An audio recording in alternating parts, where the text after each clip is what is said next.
কপালে এসবও লেখা ছিল।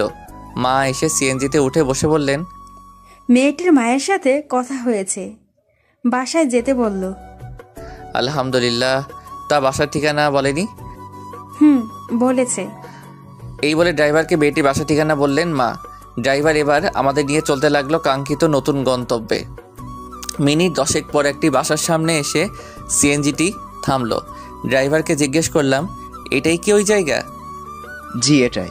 নেমে কাউকে জিজ্ঞেস করেন, আরও নিশ্চিত হতে পারেন। কিন্তু আমি নামলাম। এবার মাও নামলেন। মা বললেন, ওই নাম্বারে কল দে তো। আবার বল আমরা সিএনজি নিয়ে রাস্তায় দাঁড়িয়ে আছি, কেউ যেন আসে। মায়ের কথা মতো কল দিলাম আমি। রিং হচ্ছে। রিসিভ করতে আমি সালাম দিলাম, আসসালামু আলাইকুম। ওপাশ থেকে সুরেলা কণ্ঠে জবাব আসলো, ওয়ালাইকুম সালাম। আপনারা এসেছেন? জি, আমরা রাস্তায় দাঁড়িয়ে আছি, কাউকে পাঠালে ভালো হতো। একটু অপেক্ষা করুন, পাঠাচ্ছি। এই বলে ফোনটা কেটে দিল। সুর শুনেই একেবারে কাত হয়ে গেলাম আমি। এত মিষ্টি সুর। এমন সময় মা বললেন, কি রে, কি বললো? পাঠাচ্ছি কাউকে, দাঁড়াতে বলল। মা আমার দিকে তাকিয়ে শুধু হাসছেন। আমি আর কিছু বলছি না। জানি আজ যদি মেয়ে পছন্দ না হয় তাহলে আমার কপালে দুঃখ আছে। মিনিট 2 পরই একটি ছেলে আসলো। চেহারাটা বেশ মিষ্টি। আমাদের দেখেই বুঝে ফেললো মেহমান আমরাই। সে বলল, ভেতরে আসুন, আসুন আমার সাথে। গেলাম ছেলেটির পিছু পিছু। একটু ভেতরে ঢুকে 3 তলা একটি বিল্ডিং। আমাদেরকে নিয়ে 2 তলায় গেল ছেলেটি। দরজায় দাঁড়িয়ে বলল, এটি আমাদের ফ্ল্যাট, ভেতরে চলুন। ফ্ল্যাটটি বেশ বড়সড়ই দেখাচ্ছে। আমাদেরকে গেস্ট রুমে নিয়ে বসানো হলো। মিষ্টি আর পান সুপারিগুলো ছেলেটিকে নিয়ে যেতে বললাম। একে একে সে সেগুলোকে নিয়ে গেল ভেতরে। সব কিছু বেশ সাজানো গোছানো।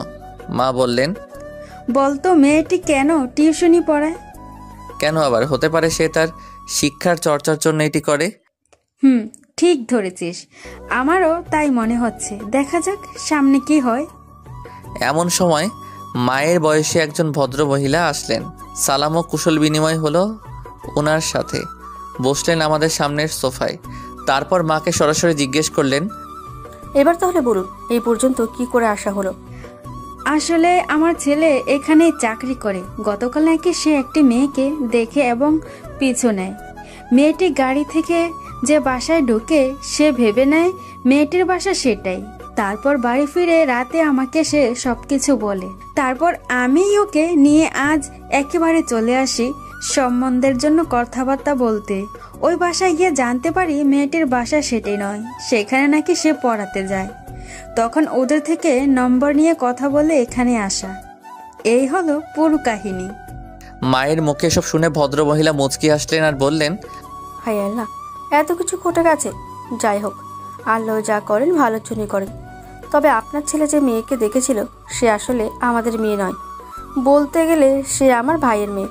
গত বছর একটি সড়ক দুর্ঘটনায় আমার একমাত্র ভাই আর ভাবি মারা যান।